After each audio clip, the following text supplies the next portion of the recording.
Hello, and welcome to the Muses Lab, your destination for all things spiritual, sensual, and pleasurable. Here I explore the nuances of our human experience, connect with practitioners to support your glow up, and share my lessons and blessings as perspective to move you closer to alignment and self-empowerment. I invite you to join me on this adventure of discovery and hope what you receive inspires you to become the muse of your life's journey. So without further ado, let's explore. Hello, and welcome to the Muses Lab Podcast. It's your girl, Siobhan L., and we have a guest in the building. All the way from Canada, y'all. God, and we're international. Oh my God. I mean, by default, yes. Wait a minute, Mama, I made it. I mean, like, New York and Toronto are like hour flights. Like, I'm like cousins, yes. Cousins, yes. We're like, this is true. We're close family. We are. We're close family. We're cousins, but still. Yes. It's across the border. It requires a passport, so therefore it requires a passport now. It's international. Congratulations. I want to welcome to the Muses Lab our muse for the week, Miss Tanya Hayles. Hi. One of these days I'm gonna figure out like hand claps, but today is another day. Today is another day. Miss Tanya Hayles is from Ontario. Mm-hmm. Yes, Ontario, Canada. And I feel like there's two Tanyas I follow on Threads, but I feel like you're also the sports Tanya. Yes. Yes, I knew it. I'm a little bit of everything. I don't believe in that whole the riches are in the niches. I'm like, I'm a creative. I get so I like multiple things. I talk about multiple things. I contain multitudes is what I say. I'm multi-passionate, multi-creative, multi-hyphenate, and people will just have to deal. I love that. I love that. So I knew it was you because I follow your sports threads all the time and I know nothing about sports. So you and my girl Lily Shepard are always talking about sports. Like Lily Shepard is like a huge Buffalo Bills fan. So she's always talking about football because that's her thing. But you talk about football, basketball, and all kinds of stuff. And I'm like, man, she be knowing everything. So I just be looking at your posts. I mean, for me, I grew up watching NFL football, and of course NBA. I was employed by the NBA team here in Toronto for a minute, so I have some like insider knowledge. And then I got into F1 racing this past year, which was crazy, but I blame Netflix for that because I love it. Give me a sports doc, and I'm gonna be seated in sat. Okay, I don't care what the sport is. One of my favorite docs, I know we're digressing a little bit, is like this like Mumbai cricket documentary series. And I'm like, this season 2 Netflix, run it. I was riveted. I don't know anything about cricket, but I love sports is basically a story being told in real time. You don't know what the ending is, right? It's a choose your own adventure, and you're constantly choosing your own adventure until you get to the end. And I think that that's why I love sports. I love the drama. I love the storylines. It's a ton of fun. So first of all, that's so cool. Cricket goes hard. And I think because the U.S. doesn't do cricket that much, that I feel like we miss out on like the intensity of cricket. But I've watched a cricket match before. It goes hard. Like cricket and rugby go hard. Those things are like the drama and like the suspense. And like all of that aggression, I think we're missing that. Like hockey is cool, but like rugby and cricket goes hard. Also, like, why is this sport on for 3 days? Like one match? Like you're still going? I could go and come back and it's the same people. My brain just goes at those kinds of things. But, I mean, in other parts of the world, that's why non-Americans laugh at Americans. We're like, world champs. I'm just like, you didn't play the world. You played only yourselves. Calm down. Hey. You didn't play India. That's why it was a big deal when the U.S. beat Pakistan in cricket. I was like, they beat who? What? That was hilarious. I'm shocked myself. Alas. Oh man, that's so cool. I feel like we need more Black women talking about sports because sports is made to see. And by the way, audience, this is not what we came here to talk about, but this is what we're talking about right now. I feel like there's not enough Black women in sports because sports has been made to feel like man's territory. And to see Black women so well versed in the ins and outs of like various different sports, I just think y'all are like superheroes. Like, it's so cool. Yeah, I mean, listen, it takes a lot to be in the space because men do want to gatekeep it against women, and I'm very much firmly like, okay. Remember when I first started dating in my 20s, like, guys always want to test you out, and I'm like, call my house 7 o'clock on a Sunday and see what happens to you. I'm not answering the phone.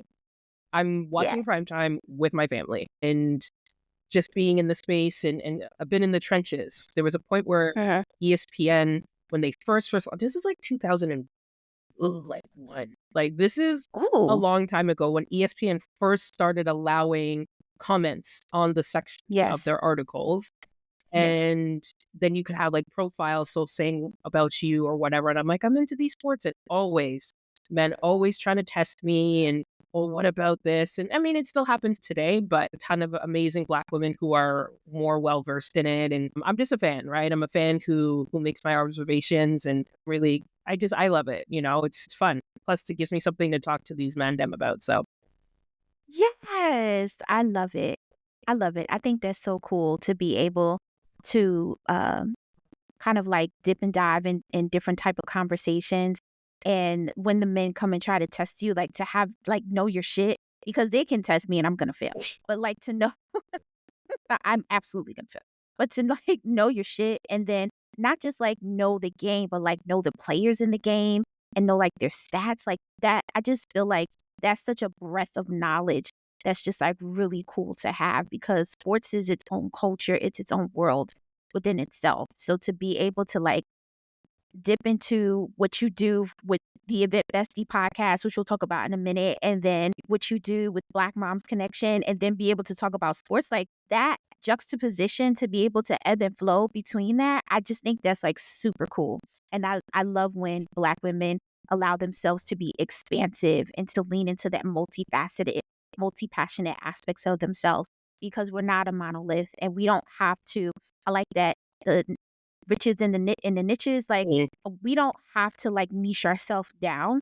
We can explore and float and flow through all of the things that we are passionate about and all of the things that we love. So I just think that's like super cool, and I'm going to continue to follow your sports threads. Hashtag sports thread. Like all the sports. Hashtag sports threads. I'm going to continue to follow those because I'm learning. I love that. And that's what it's about. Like, fandoms is a shared experience, you know, through following and liking a particular team. And so why wouldn't I want more people, you know, knowledgeable and excited and interested, right? I'm just like, without being a paid ambassador, I'm an ambassador, because the more I talk about it and get other people excited and interested, then that's what they want. They want more engagement. They want more eyeballs. They spend all these leagues spend a ton of money trying to get exactly that, new people interested in the sports. And people who are already there, they're already there. It's always more expensive for a company to get new customers than it is to retain their old ones. The old ones are just like, you could just give them like a slight tweak thing, and they're just like, yay! New ones, you got to convince them. Why am I giving you my time? You want me to listen? Sports, when your team's not winning, it is terrible. I'm like, why am I watching this entertain? This is not entertaining. Why am I doing this to myself? But then, you know, when they are winning, you're like, it's easy. And you know, that's the dichotomy of it all. Sports is life. Alas. I love that. That's awesome. So let's talk. Okay, so I'm trying to think of where we can start first, but I feel like it's all going to intersect, so I'm just going to go for it. Sure. Ready. Neurodivergent, powers on. I love it. I'm here for it. So let's start with the Event Bestie podcast. Okay. Because I saw you talking about it on Threads, and I would like to know more, but also for those who are listening, how did you get there? What made you want to focus your podcast on your event planning skills? Like, just how did you walk me through Well, that's how you got there. I've been wrestling with the idea of influence. Being an influencer, being a content creator, all that stuff. And I'm always the tug and pull of like, I have influence, like literally I have an award that calls me one of Canada's top 25 women of influence. Like legitimately, that's an actual thing, guys. And so for me, I'm just like, but it's not ever translating in the way that I think it should, which is monetarily.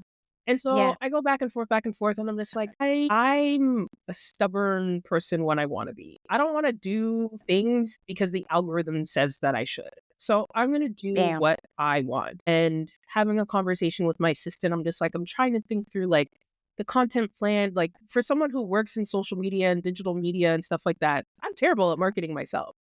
And I'm just like, what do I want to do? And I'm like, yeah, exactly. I love talking. I love events. I love going to events. I love judging events. I like learning different things. What are the trends? What are people talking about? What gets people excited? And, I have a 20-year career in event planning. I had my own business before the pandemic came along. I've done it from a client side. I worked at nonprofit and fundraising and did their special events, galas, weddings, festivals, you name it, I've done it. And I'm just like, I also hate poorly planned events. And as the world reopened and everyone's rushing back to do things in person, I can always tell when the event didn't start with the right questions. I can walk in and know. I'm like, well, I know these people, they had a vision for the floral wall, but forgot about feeding people, right? Or why is your coat check closed and it's winter? Like the things that people who are not event planners don't think about. So the thing was,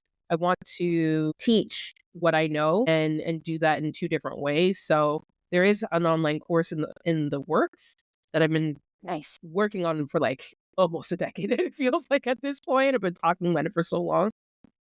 But for me, the podcast needed to come first because before I start selling things to people, I want to be like, here's what my actual knowledge and expertise is. And here's how I talk. Like, I'm very conversational. I want you to not feel like I'm talking down to you. I just want you to feel like I'm just your bestie. Like, I'm here.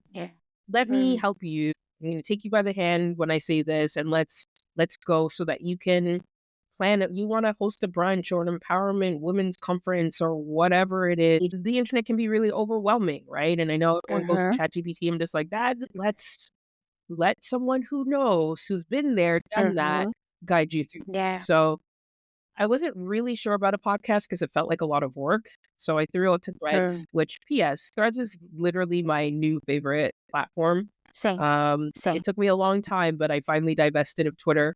Instagram, that's a love-hate relationship. It does not spark any type of joy. I love Threads. Threads right now, it feeds you what you want. If I want my entire timeline to be about basketball, it can be in the matter of like 5 posts and 5 replies, which is amazing, which is what everyone wants, right? And that's what they want on Instagram, and Instagram is never going to give it to you. So I digress. So I put it out there. I'm just like, I'm researching starting the podcast. That was in March, I think, March, April. And the thing I love about the podcast community is that they all want more podcasters. They're just like, welcome, let's go. And like, it was so overwhelming, but in the nicest of ways. And it was a Threads follower who gave me the song for my podcast. It was a Threads follower who helps me edit my podcast. Like, honestly, like Threads is literally what powered and made it come to fruition in a short period of time, because I'm very perfection paralysis, right? I'm just like, write this and the write that and the write this. Learned that the Toronto Public Library has podcast recording rooms, so I didn't even need to buy the equipment. I could either go to the library for 2 hours and record, or I can take home a take-home podcast recording kit. I was like, shout out to the libraries. Yeah, man. So I was just like, it was very the right time.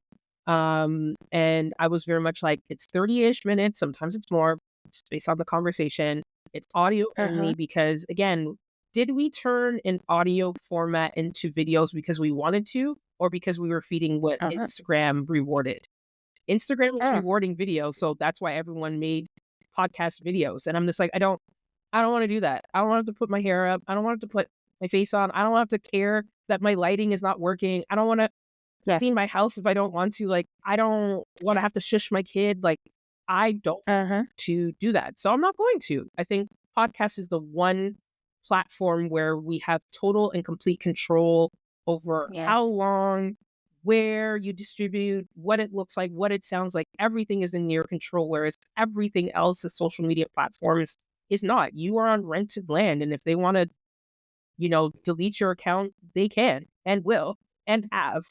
Whereas, like, I own everything about the Event Bestie, and I needed some creative joy in my life. And so it was just a beautiful nexus of all those things coming together. But I'm so proud of myself. I'm just like, I'm terrible at being consistent with social media. I'm just like, I post all the time on Threads, but coming up with like a strategy and a grid and whatever on IG, I get bored. When you're an event planner, you don't live a 9-to-5 life. So I've never this rigid, your lunch break is at noon and you're off at 5. Like, I've never had a career. I'm 45. So I'm just like 20 plus years of never having this rigidness. It doesn't make sense to me why a platform that's supposed to be about socials has to be that. Post 3 times a week and this, and the solution to your people's I don't care. I want to be like, guys, look, stickers. Or I want to be like, guys, look, there's a revolution happening on the other side of the planet. We should pay attention. Like, I want to be my whole and full self. And that's not sexy to the brands, but you know what? It is what it is. And hopefully things eventually come through in an organic way based off of the things that I'm doing that spark actual joy and not like, it's a burden. And I don't want any part of that. Life is heavy enough without adding to it, being a slave to Instagram. No, thank you. So I'm absorbing, and I love that. A couple things. So as you were talking about the type of content that you create for Event Bestie, I thought to myself, oh, wow, I'm thinking about the conference girlies. They could probably listen to your podcast to know how to better navigate going to conferences. That's one way to look at it. Then if they want to, again, like doing an empowerment brunch or any type of brunch or even a retreat, they can listen to your podcast for that. So there's like multiple ways for people who want to interact with becoming more event knowledgeable or learning more about events. There's different portals or different pathways that they can take to listen to your podcast, and there's different type of information for everybody. I had a thought. Is it going to come back to me? Maybe. But I had a thought. It came and then it went. But it's going to come back again.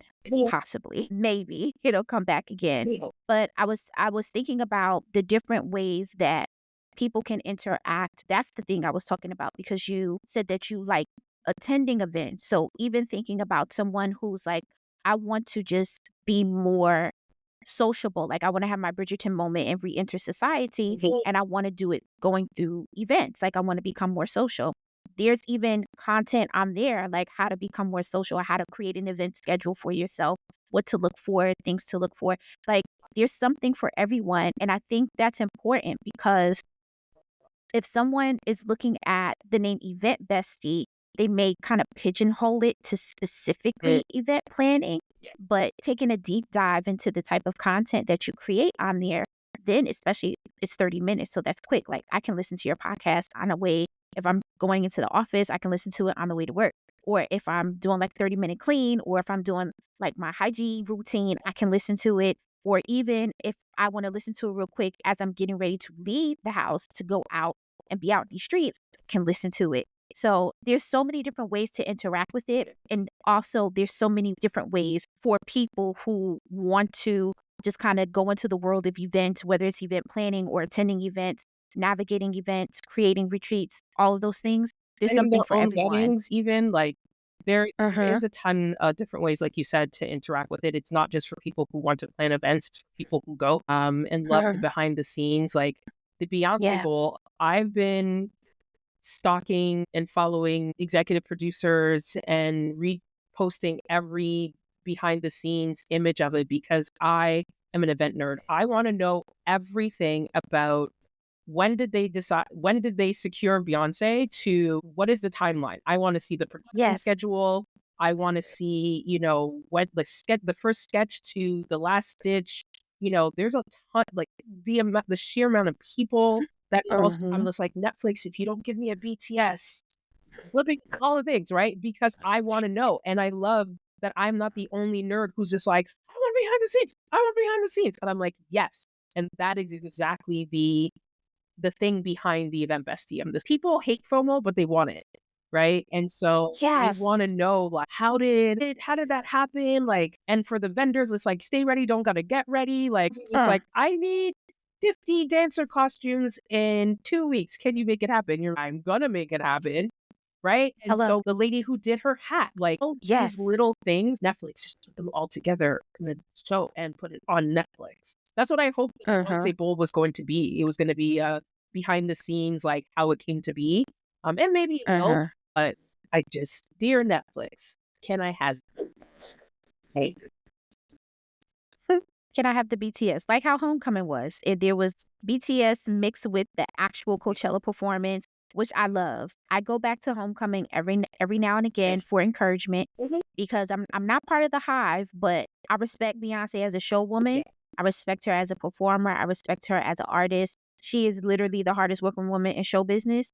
So I like to see her thought process and how she thinks and her strive for excellence, not necessarily perfection, but it's a level of excellence that she strives for. So I appreciate that. I love behind the scenes because I'm kind of like a nerd in that respect as well. I like knowing behind the scenes. How did you think about this particular scene? Or what made you create this type of treatment? Or how did you even think about going to this vendor to get this particular thing? I like thought processes because I like deep dives into people's minds. So I love things that are behind the scenes. That's awesome. Another thing that popped into my head as you were explaining all the ins and outs of the Event Bestie is I feel like with Black women in particular, you made a point about becoming a slave to the algorithm. And I feel like it's so liberating to see not all of us, but a lot of us saying, I really am not trying to follow this rigid path and allow myself to live authentically in my passion, which events is your passion. Like sports is your passion, but also events is your passion.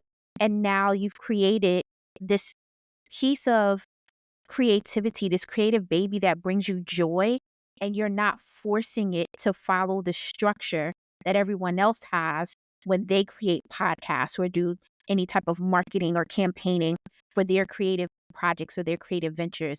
So I feel like it's a nod to particularly women who are looking to whether monetize their creative passions or create something as a hobby, not feeling like they need to become like a slave to the algorithm and try to fit their creative project or their passion into this rigidness as they put it on social media, and really just kind of going against the grain, like being an outlier and being comfortable with leaning into not wanting to follow the trends or not wanting to follow the structure. I feel like there's something liberating in that. And I'm glad that you spoke about that. And you said that you just kind of refused to follow that. Another point you made is social media. Like we're supposed to be social on social, but we make it rigid. We got to post 3 times a day. We have to do that. And that sparked something from me because the first thing they tell you in marketing is you got to be social on social media. But how can you be social on social media if you are structuring how you be social? When you go out and have conversations with people, you don't structure how you're going to respond. I'm going to respond to this many people. I mean, unless if you're networking, people kind of navigate and have that kind of premise. But when you're just out and about, out in these streets, you're not deciding I'm going to speak to this many people and respond to this many comments and make sure I talk to people that speak about this particular topic. You don't do that. I think that's a really key point. And that's why when people who follow me on socials meet me in real life, they're like, oh, you're the same person. I'm just like, first of all, I don't have the kind of time to create an online persona. And I know that like getting 101 is create the avatar of your ideal customer and where do they live and what is their demographics and their education level and their socioeconomic status. I'm just like, no one is just determined by those things, right? Like, yes, you can create and learn habits of people based off of those things. But also, no, I'm not doing market research. Is my podcast needed or wanted? I don't know, but it was needed and wanted by me first. And I think the whole like a business is solving a problem. I'm just like, the problem is there are poorly planned events out there and people can't always afford someone like me. The end. Here is my free labor. My gift to you is learning how to plan an event or learning how to navigate or just the conversations around events. I do have plans to watch Homecoming through the lens and do it for Event Bestie. If she ever drops the Renaissance movie on a streamer, same thing. Oh my God. I was in the movie theater like this when she was giving us like how many trucks and the stages have to be like, there's 3 stages and there's one she's performing on, but there's one that's already on its way to the next city. And I'm like, give me the BTS.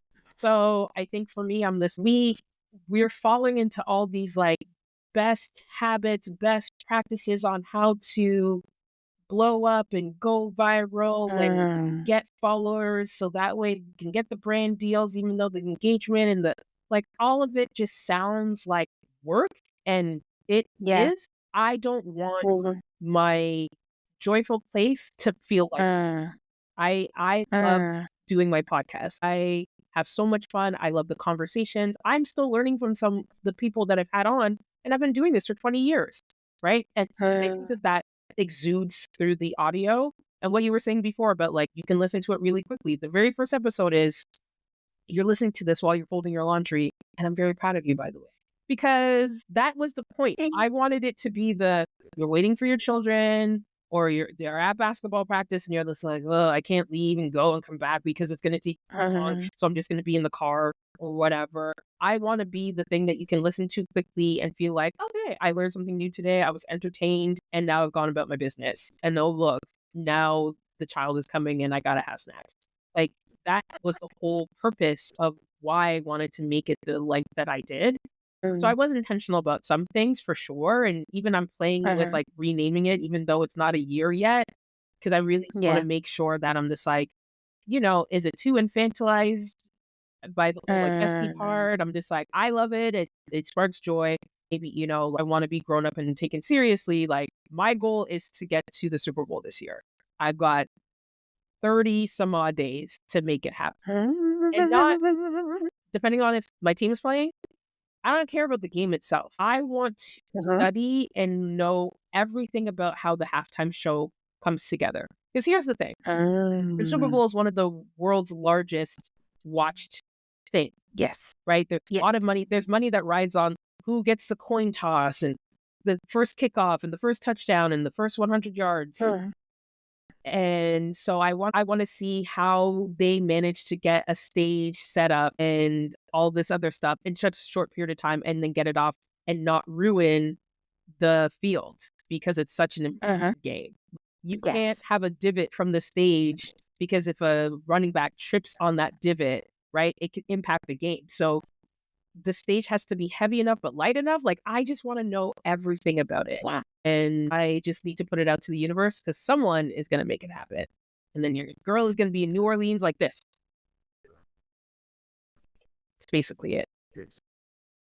Oh my gosh, that's right. It is in New Orleans, right around Fat Tuesday and Mardi Gras. Yeah. That's like all happening.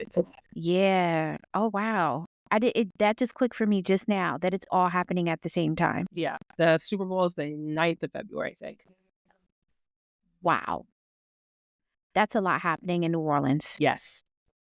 Yes. They're going to have to beef up security, especially after what happened. Like they 1,000% will.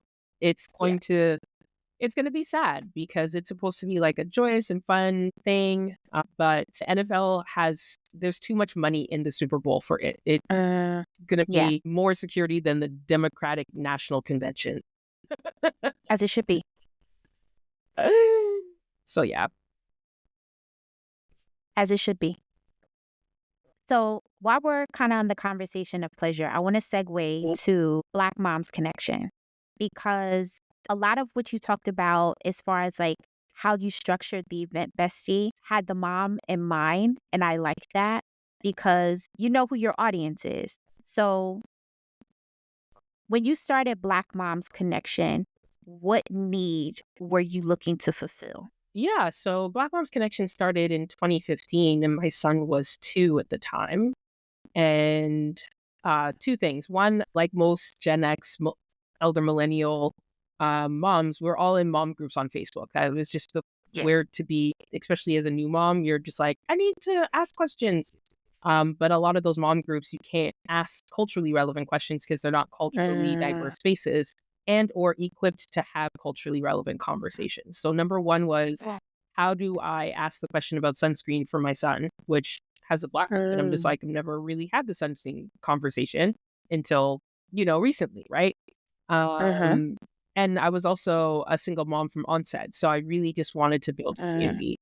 And so I asked a few of my friends, would you join this thing if I started it? They said yes. And great, fantastic. 2016, it went from 400 to 4,000 in 2 months. So I was just like, oh, okay, that's big.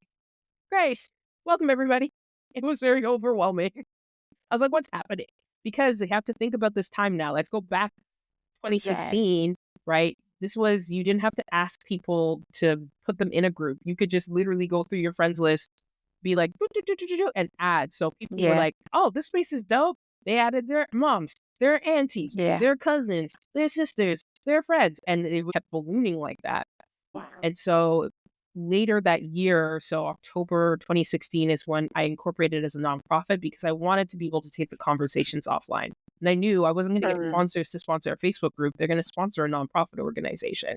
So that's where that came to be. And, really the whole thing is about a safe space for Black mothers to share and connect with each other, first and foremost, and always, right? That's who we are from the beginning and who we're always going to be, much to the chagrin of some other people, but sorry, not sorry. And it's a beautiful thing. And so today it's an online village of 40,000 moms. We got chapters all around the world, and now the nonprofit is national, where we do things across the country. I'm hopeful that this year we'll be able to bring back our BMC summit, and the goal is a very Black U.S. city. Fingers crossed. I have a target on where I want to go. I just have to, make sure that money is moneying and in the place in the right order. But yeah, listen, when I started this thing, I had no clue, and where it's taken me and what it's allowed me to do and who it's allowed me to meet, and is all beautiful. And I'm super grateful and humbled by a lot of it. But the best parts, especially pre-pandemic, when you'd be out and like I'd see like a Black woman just walk straight towards me, and I'm like, this lady, and she'd be like, I'm a BMC member, and this is great, bring it in. And it was always such a beautiful thing. And I had this one mom, we were at this event, and she started crying, and I'm just like, lady, we're at a gala. What's going on? And I didn't judge her. I was just very much like, first of all, oh my gosh, overwhelmed. And she was just like, she had moved, so she didn't have a community in a village. And she leaned heavily into BMC, and where she found her tribe and her best friends. I'm just like, now you're gonna make me cry. And I went to Sephora, got my makeup done, like my eyelashes are gonna be floating. Let's pull ourselves together. But those are the things, because for me, I don't know what the trickle down generational effect of BMC will be. We know that it takes a village to raise a child, but it takes a village to raise a mom. And when the moms feel good and they know where they can go and it's safe, what is that going to do with how they raise their babies, whether their babies are 2 or 20, right? And yeah, that's such a beautiful and powerful thing. I love that. First of all, happy anniversary. Yes, soon. January 15th or 16th is our birthday, and we're throwing our first birthday party on the 25th, and I'm very excited about it. Yeah, I don't believe in throwing galas every year. I'm like, galas are expensive, guys. They are. No, why are we doing that? To raise $4? No, thanks. I'm gonna throw a party when we turn 10, and I'll see you in another 5 or 10 years. Thanks. Everyone's just like, second year gala, and I'm just like, you've only been around. No. Where did you find the money for that? And then you're stressed when tickets aren't selling. Goes back to Event Bestie. But yeah, it's wild. I was talking to my co-founder, she was where we had the very first meeting in 2015 at our house. And I'm just like, children were babies when we started this thing. Wow. Like, that's amazing. Babies. And now he's wearing deodorant and gross. Bizarre. I love that. That's amazing to have amassed such a strong network over the last decade. And I love that it's specific to Black moms, because no matter what people say, we don't have enough spaces for ourselves. We just don't. It's just never going to happen. We never have enough space for ourselves. And we don't have enough space where we don't have to invite other people. Yeah. We create space and then we end up having to invite other people because we don't want to look like we're being exclusionary. We have to be exclusionary because our experiences are totally different. What we are navigating is totally different. How our children are being raised are totally different. What we're teaching our children is totally different. The entire experience, the entire parenthood experience is totally, it's like apples and oranges compared to non-Black folk, right? Not necessarily non-Black people of color, because I think communities of color intersect, like non-Black communities of color and Black folks.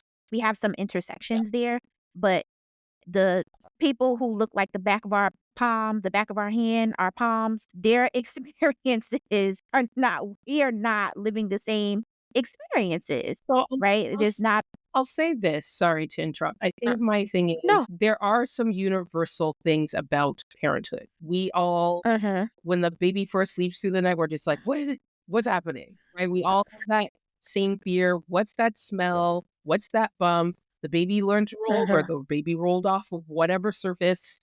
We've all dropped our kid in some way, shape, or form. Oh my God, I gave my child a concussion. These things, like how to get them to eat more vegetables, how to get them to go to bed, those are universal parts of parenthood. But there are certain aspects that are very specific and unique to each individual culture. I have a really good friend. I've known her since college, Muslim. I'm just like, I don't know what it is to raise a child to learn how to fast, because that is a really big part of Muslim culture and community, right? I don't know nothing about nothing, right? I just know that it is like Christmas and there's a lot of food. Fantastic, right? And talking to your children about racism is not a luxury that we have to ignore. White parents can choose not to have that conversation. We don't have a choice. And so when I do have, and it happens, and it's going to happen until the end of time, where there are white women who have children, and they're in a biracial relationship or a multi-racial relationship, and they have biracial children, they expect to be let into the space. And I'm just like, the first word is Black, and then the second word is mom. And I'm just like, and you are not a Black mom. I'm just like, you are the mother of a biracial child. And that has its experiences, challenges. Go find your own community, your own village, because it is very specific. How do you navigate giving them the best of two cultures and this, that, the other? I am not the space for you. And I'm unapologetic about that. And we are not doing anything that the Polish Lions Club or the, whatever insert religion association does. They market to and share community around their own. But it's only ever a problem when Black people do it. You see how Fearless Fund in the US come on for funding Black women? I'm just like, so you don't want to fund Black women, but then you have a problem with Black women funding Black women? Okay, cool. You see how the Asians took whatever affirmative action to court? Affirmative action. Yep. Oh, but wait. White enrollment went down, Black stayed the same, and y'all went down? You see how now everyone's in the FAFO era because they always use this as the most visible mule to get ahead, and then think the leopards are never going to eat their face. And I'm just like, okay, well, it is what it is. And I think, and I'm very mindful too, because I'm just like, if I ask for government money, especially federal, right, I can't discriminate. So if I'm going to build an app, I'm just like, I don't care who downloads it. We had an event, financial literacy event, all these white men in the Facebook comments like, can I go? Sure, I'll take your money. If you want to go, you can come. Here's the difference between you and I is you're welcome to come in my space. What you're not welcome to do is harass and whatever. And also the content doesn't center you. The Yes. speakers are going to be all Black. They're going to talk about the Black experience. If you want to pay to learn about the Black experience, I feel like that's just reparations. Have at it. Come on. But I'm never going to say, no, you can't go, because that's when lawsuits happen. And that's when you get shut down. And, you know, all of a sudden the things that you guys do loudly or secretly, but I can't do loudly, you see what it just, no. So Yes. I'm really proud Yes. of it and where we're going and what we're doing and how we support the moms. And, you know, our goal is to be the premier motherhood resource on the globe. And it's taken 10 years to get to, you know, I'm just like, dang, I'm still on level 2. Like, I thought I was going to be level 5 at this point, $1 million in the bank and, you know, writing the books and doing all the things. But progress is still progress. Yes. Rather do things right and well than fast and have to undo or do harm. And sometimes you gotta pivot, right? But like, okay, the writing's on the wall. Y'all elected who y'all elected. That matters. We might elect everybody of that, so that's going to impact the type of funding that will even be made available. You know, I got to be like, okay, maybe I abbreviate BMC formally, so that way paying federal money to a conservative government, they don't see the word Black, because they're going to automatically be like, ping, nope, right? Yeah. So those are the things that I've been thinking about since last year. Well, since 2023, because I have to, right? I know that I don't get to just operate for the Black community in the same way that every other community gets to do. There's a Chinatown in every major city in North America, and it's understood and it's there and it's fine. And I love it. I'm just like, when I want authentic foods that I know the people from those places eat, I'm going to go there. It is not begrudging them. But then when those same groups want to turn around and say, like, we can't gather, we can't have a space, we can't have this, I'm just like, but we let you have your things. We come and give money to your community, but you never want to reciprocate. And I'm just like, I'll call it out. I'm not afraid of anybody. But where there's a little India, a little Italy, a little Portugal, a little Somalia, you know, a little Israel, I can map out where all of those countries are represented in the city of Toronto. And I know where little Jamaica is. You know what I mean? And I'm just like, I'm glad that we have that, but treated and respected the same way.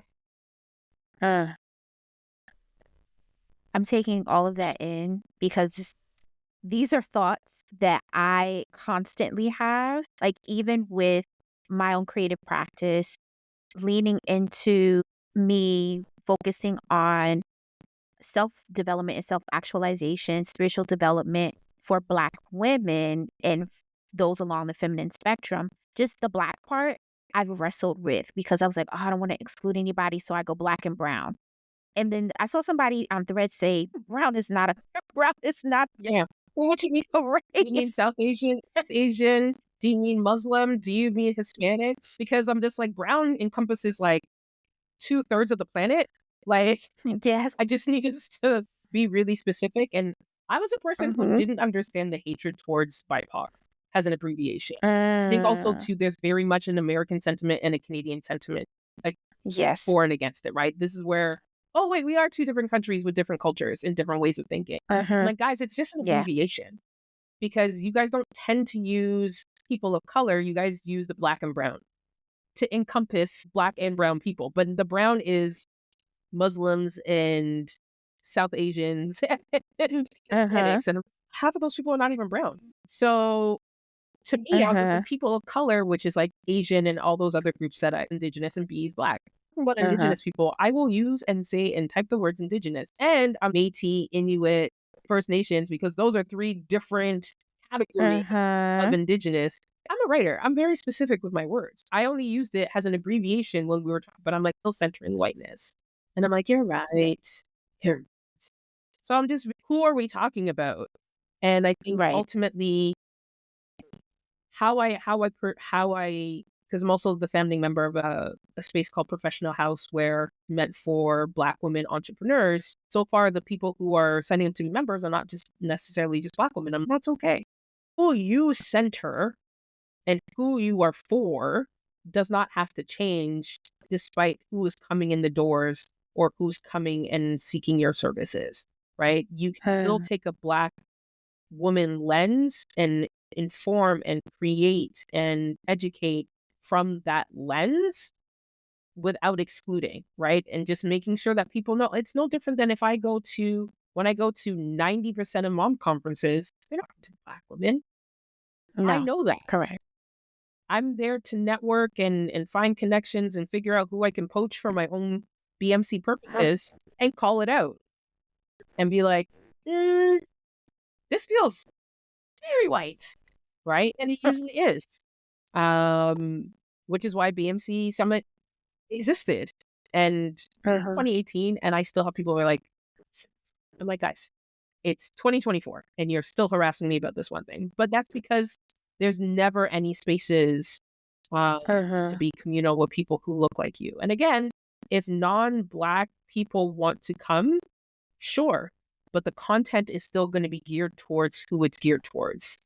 It's like me going to a finance summit. I know it's geared towards white men. They're not going to talk about the experience of being an immigrant at a finance company or finance. I know that. They tailored their lens to their audience. Whoever else is in the audience, you're an outlier, you're an exception and not the rule. And they don't care because they got your registration money regardless. So I think we just need to figure out like how we still focus on who we're trying to focus on without getting distracted by who's receiving it. You don't get, once you put something there, you don't get to choose who receives it. That's communication. It's message sent, message received. It's no longer mine once I've shared it on the internet, but who I was speaking to and who I shared it for, it's up to me to be consistent with that. I like that because it makes me think about the conversations that are on threads about ATRs, African traditional religions, and hoodoo. And those are closed practices, right? But people do share certain things on threads. So like the content is for the people who know what we're talking about. If someone else sees it, if it resonates, cool, but we're not actually speaking to you. And it makes me think about how people jump in hoodoo conversations and try to assert their white point of view in a hoodoo conversation. We're not Wiccan, hoodoo, Ifa, all of those things, those voodoo, those are all different practices with different deities, with different customs among different cultures. Like those are all not the same thing. So yeah, you may kind of resonate a little bit because you follow Wicca or any type of Celtic practices or any other type of pagan practices. Something that we say may resonate, but the content is actually not for you. So to try to assert yourself in that is like wild, right? It's also on brand because when you are the default, right? Normal or nude, it's their nude. It's not our nude pantyhose in regular stores is never out. It's white women. They are always whiteness is always the default. And so they don't know how not to. And I saw a great TikTok video and it was actually another white woman. So that's what made it even better. I'm just like, look at them. But I think she's from Europe somewhere. And she's just like, for a certain subset of white women, it's all about compliance because for them, when they comply, the harder they comply and the better they comply, the closer they get to the top of the food chain, which is the power and the white supremacy that they aspire for. And so that's why everything is about like, oh, you're flying first class. Like, are you sure? Like, why they join the HOAs and the PTAs is it's their way of being police. It's their way of trying to make sure that everyone complies to their rules, not the rules, their rules. I was just like, I didn't even know TikToks could be more than 2 minutes. I'm not really on the app that way. I watched this thing. I was riveted. I was just like, yes, because it makes so much sense. I don't have to listen to you, lady. Like, you're not the police, but they take that on as that's their duty to make sure it's a badge. Everyone is complying to their rules. And if you don't, that's when we're calling customer service, aka the police, right? Like, I'm just like, first of all, I would close BMC before I started allowing non-Black moms into the space. But even let's hypothetically say I decided, sure, why not YOLOs? Are you now ready to have the conversation about interracial relationships? Are you now ready to have conversations about white teachers, childcare staff, the institution of policing, the institution of medicine, are you ready to have conversations about institutionalized racism? Because if you're not, then if you get dragged every day in the space, you wanted to be here. So, you know what I mean? I'm just like, and I know that you're not ready. So, like, why would you want to set yourself up for that fall? And me, because no one else is going to cuss out. It will be me who gets dragged. And I like my life for the most part, minus not being employed right now. I don't want draggings across the internet. Globally, I don't want to be dragged in 14 different languages. Guys, no. Yes. That doesn't sound like fun. So, yeah. I feel you. And you know what it is there is an expectation for accommodation. And it's like, no, because when I'm in your spaces, no one accommodates me. So why would I do that in my space? This is my space. I dictate the rules. Just like in your space, you dictate the rules. So this is we're doing the same things. I don't understand where there's confusion. It's not clicking for me. Why there's confusion? Nothing. Explain it to me like I'm 5, which they never can because they never want to actually admit racism. This racism. You know what I mean? Like, even when it's very clear and blatant in their face, they still use. Because to them, being called a racist is worse than the racism itself. Absolutely. And we don't do that in Bossing that at all costs. And I'm like, you also can just avoid the racism, but see how it's so embedded in you by default that it just happens without you really even thinking about it. Like, if I don't know if you're part of like Book Talk or Bookstagram or whatever, but the conversation that's been happening for the past 48 hours is about Fable. So I guess they're a competitor to Goodreads. And they, of course it's end of year. So of course, like all these like recaps and whatever. One lady, I think it was a Black woman, who posted about how they're like, oh, you read a lot of diverse books this year. Maybe you should consider like, basically the AI prompt was, you should consider reading more white authors. What? Not when I've been reading white authors my whole life. What? And I'm just like, not okay. So someone wrote that, aka they used AI, but then it was still posted. And I'm just like, the person who wrote it and the person who created the graphic and the person who posted it, and there's a human being in at least one of those three. Somebody had to approve it. Someone had to approve it. And so now they're being dragged all over the internet. As they should be. And I saw some that were worse. Like, one was literally like, need more cisgender white men. And I'm like, are you for real? I'm like, oh, okay. And to see how there's problems with AI, the racism is still being built in, because who's building these tools? Right? Like, so it's like, it's in the DNA. It just is. And there's some people who work really hard to fight it and can be considered allies. I don't like the word ally because I'm just like, I'm giving you a cookie for being a good human. No thanks. Yeah. Same. But it is in their DNA. And then it's in the DNA of everything that they build and run. All our institutions are still white male run. So that is why there is institutionalized racism in every single institution. Find me one that is not affected by racism in some way, shape, or form. Medicine, doesn't law, exist. Photography. I was just like, when I learned about like film and development of film, and I was just like, we can't have anything. We can't. But they're the ones saying like, why are you making everything about race? You guys did it first. We didn't have race. We were happy on the continent and on our tribes, minding our business, minding our own beeswax. Y'all were like, you know what? We're going to classify humans based off of what we think makes them more intelligent and less intelligent. And then we're going to steal the less intelligent because we want them for their brute strength. But we make everything about race. I'm just like, it is literally in the DNA of everything we do and everything that we touch.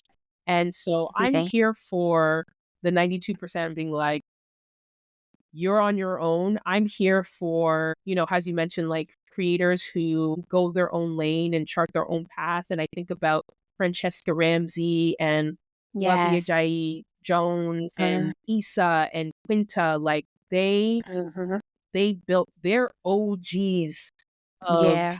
being multi-creative, building their own communities on and off Yeah. because we've seen the vines go, we've seen, they've seen it, and they forecast and they pivot really well, and so they're not reliant upon one channel, they're not reliant upon one social platform. I'm here for any reclaiming that Black women are doing, whatever it looks like. Yes. Whatever it looks like, I'm here for it because we deserve it. Yeah, I agree. This wasn't necessarily what we were going to talk about, but this was a great conversation. We'll do another conversation where we're actually talking about the things that we were actually going to talk about. Because I think it's super, like, when I reread the notes, I was just like, oh yeah, this is a really good conversation that we're going to have. But I think overall, like, the theme is the same, right? Is reclaiming our space for ourselves. Yes. And whatever that looks like, the type of content that you want to put out, the who you want to be in community with, what's important to center. I think that's where we really just ended up. And all the things that I've done, I'm just like, I didn't set out to do this. So most of those things are accidental, with the exception of the Event Bestie Podcast. BMC is very much an accident. Being an entrepreneur was an accident. Like, there's a lot of accidents in my life, happy ones, but things that I plan. And it's only when you are watching something develop and helping something develop that you're like, oh wait, this is why this is revolutionary. This is why it's so important. This is why people are crying in the streets. You know what I mean? This is why you're getting calls from, the highest office in the land. Because it matters. If it didn't matter, then people would leave it alone. If Fearless Fund wasn't doing something important, they wouldn't have pay a lawyer and go to the effort of a lawsuit. They only did that because they didn't want more. They didn't want more Black women VCs and angel investors to invest in Black women. They don't want Black growth. They don't want Black wealth. They don't. They will find whatever tools to dismantle it as much as they possibly can. And so that's why our joy and our rest and our pleasure is so key and vital, literally, like, to our health. But if you're a parent, like, your children have to see you do more than just work. And how that impacts how they grow up, and if they choose to have children, all of it matters. Because if it didn't, they would just leave us alone. But they refuse. They do not, and they won't. And so it's just that's part and parcel. We can have you can sit, like you said, on thread, be like, this thread is for Black women only. What is your thoughts on X? And guarantee at least 10 to 25% of the comments are not people who are Black women. And I'm like, did you just that part? Or you're just like, they did. That doesn't apply to me because I have an answer that is going to aid this conversation. It never is. Never, ever, ever is. You just feel like, Pasha, you can't tell me what to do. I can do whatever I want. It's the internet. Technically, yes. But I don't have to reply. And what I love about threads is you can hide for everybody. And then they're just arguing with themselves. I'll reply to things and I'll turn off the notification, because then if that person replies to me, it never makes into my notifications. And I'm just like, you think you have the last word? I'm just like, see, I already have the last word because I don't even see what you're saying. I'm not even seeing what you're saying. I love the arguing with themselves. It makes me so happy. It's so joyous. We need that on every social media platform. Can you imagine? We do. In IG, if you could just remove the people don't need to see this. It's a recipe that calls for eggs, and then you're like, I'm allergic to eggs, so I make it eggless. Hide for everybody. Because that helped absolutely nobody. I feel like if we had that, people would be like, I don't get my shine. I don't get my my No, you don't get your ignorance. 15 seconds of fame. No, Right. not on my space. You can do whatever, and Do that on your own shit. you can say whatever you want on your own page. In my mentions, yeah, no, we're Mm-mm. Nope. nope. Mm-mm. And it's also why people are so exhausted. There's so Mhm. much fighting everywhere. I'm just like, That's it. like Arguing and just mm-mm. I just want to post my pancakes, but you want to be out here like mad that they're not waffles. I'm just like, go make your own waffles. Like, I don't understand it, and I'm like, no, I'm good. I'm good on the fighting. I'm trying to make an effort to like not repost the rage posts, because I'm just like, that's why the algorithms are feeding Yes. us rage. And then again, Threads is very good at giving you more of what you want. When I was replying to all those dating threads and these dudes and their entitlement, I was just like, nope, because now my whole feed is going to be negative dating stories. Nope, let me get back to joy. Find some Beyonce. I'll hide. I'll block. Not swipe, not interested. Like, Yep. there's some tools, and we gotta use them. Because it's gonna be listen, the year is 3 days old, and your country's had a lot of things happen in like 3 days, and I'm like we haven't even taken the plastic off the wrap of the year yet. Like, most people haven't even gone back to work yet, and there's a lot happening. So I'm just gonna need everyone to, this is how the next 4 years are going to go. Let's hunker down and figure out how we can stay informed, stay connected, but protect ourselves. And I don't mean like with the pew-pews. I really mean like, what are the boundaries? What are the things that you're going to do? Go offline. Go literally touch grass or sand or whatever is outside your house. Go touch it. Go touch that. Yes, find your joy. I feel like that was like the overarching theme. Like, whatever brings you joy, follow that, because you don't know what can arise. Your examples with the Event Bestie and Black Moms Connection, those were things that brought you joy. And look how they expanded, look how they enveloped. So you never know what's on the other side of your joy. So just like go follow that and minimize whatever is distracting you from your joy, and just do that, because these next 4 years aren't what people are going to think they are. But I'm going to leave my comments to myself as it pertains to that, because then my psychic eye is going to start talking, and I'm not putting that on the interwebs at all. That stays in the group chat. Correct. It's going to be interesting for everyone else watching. I already see what's coming, but it's going to be interesting for everyone else who's watching. I'm just going to have my popcorn ready and find the things that bring me joy, because that's what's going to save us. Black women in our joy is what's going to save us. And I hope those who have listened to all the wonderful gems that you shared, they grab that from there. Like, the overarching theme was really about finding things that bring you joy, that spark joy, and don't feel like you have to push it into a structure that takes away from the joy, that convolutes the joy. Allow it to be and expand as it is. Don't feel like you have to compartmentalize your joy in order for it to flourish, because you didn't compartmentalize anything. You stood 10 toes down on what you were going to do. And like, the amount of notoriety you've amassed, the community that you've amassed, like, it's amazing. So you are a testament to what it looks like when you stand 10 toes down on your shit. I mean, yes. And, I think also too, just like, I don't know, no one's an island.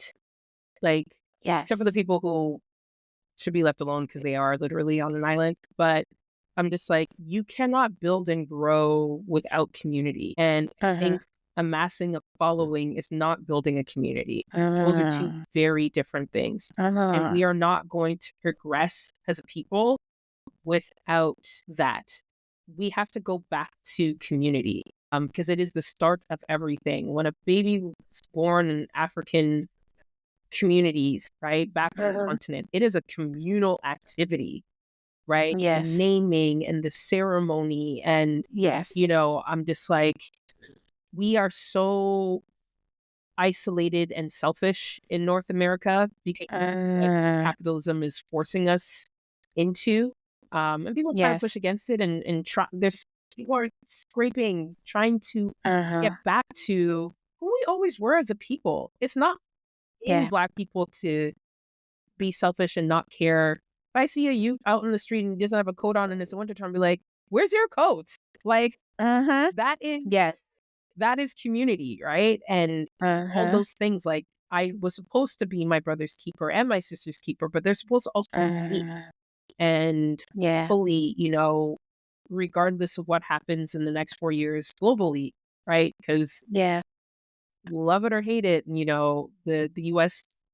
what it does have a trickle effect into other economies, countries around the world. Canada not standing. Your incoming is already trying to pick a fight and make us a 51st state, and I just child, don't even get me. By the way, I'm just like, no thanks. I'm good, but I think like just go. I think like just keep it simple.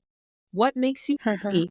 Does making 17 reels, get 17 likes making you happy? No. I know they said like, oh, stick with things, start. But is it sparking joy? If you're doing the content because you don't care that it only gets 7 likes, that's one thing. But if you are like, I'm sad because my content only got 7 likes, then you're not doing it because it's joyful. You're doing it for the likes. You're doing it for the gram. And I'm just like, the gram does not like you. At all. Let's be really, really clear. You know what I mean? TikTok may or may not be banned and whatever. Like, who knows? Like, none of these platforms are yours. None of these platforms are forever. None of these platforms like you. You are the product. They need you and your content to exist. So go where you are wanted. Find your joy. If you love writing, that's why I love Threads. I'm just like, Threads isn't about words. I'm not make a video girly. Like, that's just, I gotta learn how to edit and then put the words. And I'm just like, I don't really want to do that. I want to be free to create. I want to have fun. I want to play. And sometimes the play is serious work. But it's like me and my event planning business. I'm an excellent event planner. I didn't know the first thing about running an event planning business. Those are two different things. And I'm just like, I had fun until the pandemic closed. And then I was just like, well, I guess that I'm retired then. Can I go back to it? Sure. Do I want to? No, particularly. Will I be a contractor for other people? Sure. You need me to hop in and get my hands dirty? What do you need? Let me pick up a box. Let's go. Right? I'm your girl for that. But to be, level, I'm just like, unless I want to be either like on the ground doing the work or up high in the planning the strategy. I don't want to be the in-between. I don't want to care about the in-between. That's self-awareness. But I think like, to recap and summarize, because I'm sure we were talking way longer than, but community, joy, rest, and just know who you are. And, don't let a multi-trillion-dollar company try to tell you who you are or what you should do or what you should say or how you should post or how you show up. Do that for yourself first. Not the avatar, not the potential followers, not the potential brand deals. You first, and then the rest will follow. I love that. If I had a mic. Thank you. Mic drop. I love that. Thank you so much. Sports Threads Tanya. No. Hashtag Sports Threads Tanya. Makes more sense. Yes. Thank you so much for sharing all the different facets of yourself and how they all intersect. And the core there is just your joy. And I hope, along with your recap, the takeaway is that you can be all the different parts of yourself as long as you do it with joy. So this was great. This was a great conversation. Thank you so much. And thank you all for tuning in to the Muse Lab. Until next time. Bye.